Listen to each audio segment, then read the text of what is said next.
चिल्ला मत। ये सवाल मुझे तुझसे पूछना चाहिए था कि मेरी पूजा कहाँ है, मगर मैंने तुमसे पूछा कि तुमने उसकी शादी किसी और से क्यों कर दी।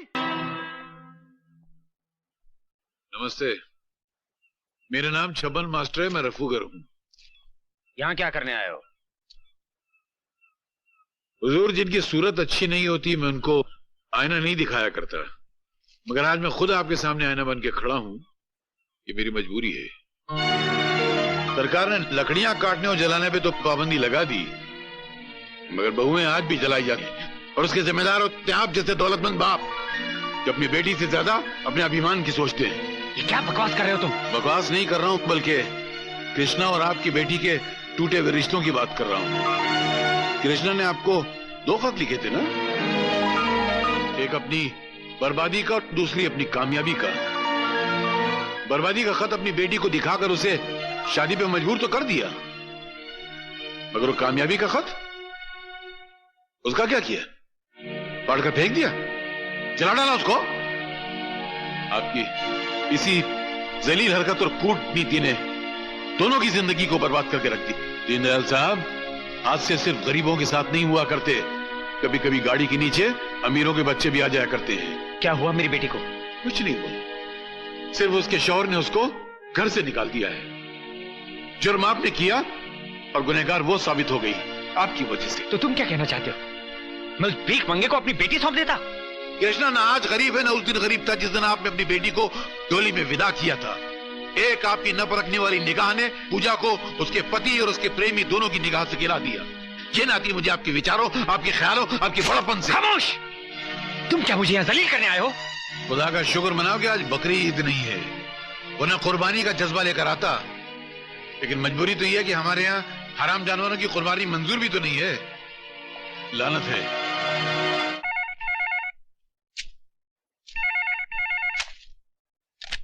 धर्मदास, मेरी बेटी कहाँ है? कहाँ है मुझसे पूछते हो? तो महानगर टेलीफोन निगम की डायरेक्टरी उठाओ और के पन्ने खोलो।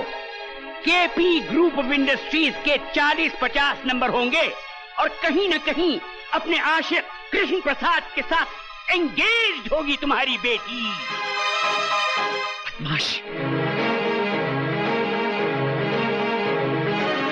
कहाँ है मेरी बेटी पूजा? कहाँ छिपा रखा है तुमने उसे? कृष्णा, आग और तेल का खेल बड़ा घटिया होता है। मेरी बेटी की गृहस्थी बर्बाद मत कर। कहीं दिल का मरीज तो नहीं है, इसलिए पूछ रहा हूं कि अब जब मैं चिल्लाऊंगा तो कहीं तेरा दम ना निकल जाए। कृष्णा! चिल्ला मत। ये सवाल मुझे तुझसे पूछना चाहिए था कि मेरी पूजा कहाँ है, मगर मैंने तुमसे पूछा कि तुमने उसकी शादी किसी और से क्यों कर दी। चाय की खेती करने वाले अमीरजादे, जितनी तुम्हारी साल भर की कमाई है उतने रुपयों के सर्फ और साबुन से मेरी हवेली के फर्श धोए जाते हैं। नजर उठा के देख इसकी ऊंचाई की तरफ, जब तक तेरी नजर इसके घुमट तक पहुंचेगी तेरे कांधे से तेरा सर नीचे गिर जाएगा। तू क्या समझता है कि मैं यहां पर बैठा पूजा की जुदाई का शोक मनाता हूं, उसका मातम मनाता हूं? नहीं, टाइम नहीं है अपने पास। यहां पर पूजा तो क्या, उसकी यादों को भी आने की इजाजत नहीं। इस हवेली के दरवाजे से सिर्फ मैं अंदर आता हूं और खिड़कियों से मुझे जिंदा रखने वाली हवाएं अंदर आती है। इसके सिवाय कुछ और दिखाई देता है तुझे अंदर? ठीक है, ठीक है कृष्ण प्रसाद, मैं जा रहा हूं, लेकिन याद रखना, अगर मेरी बेटी के भागने का सबब तू है तो तेरे लिए बहुत बुरी बात है। हवा आने दे। तखलिया।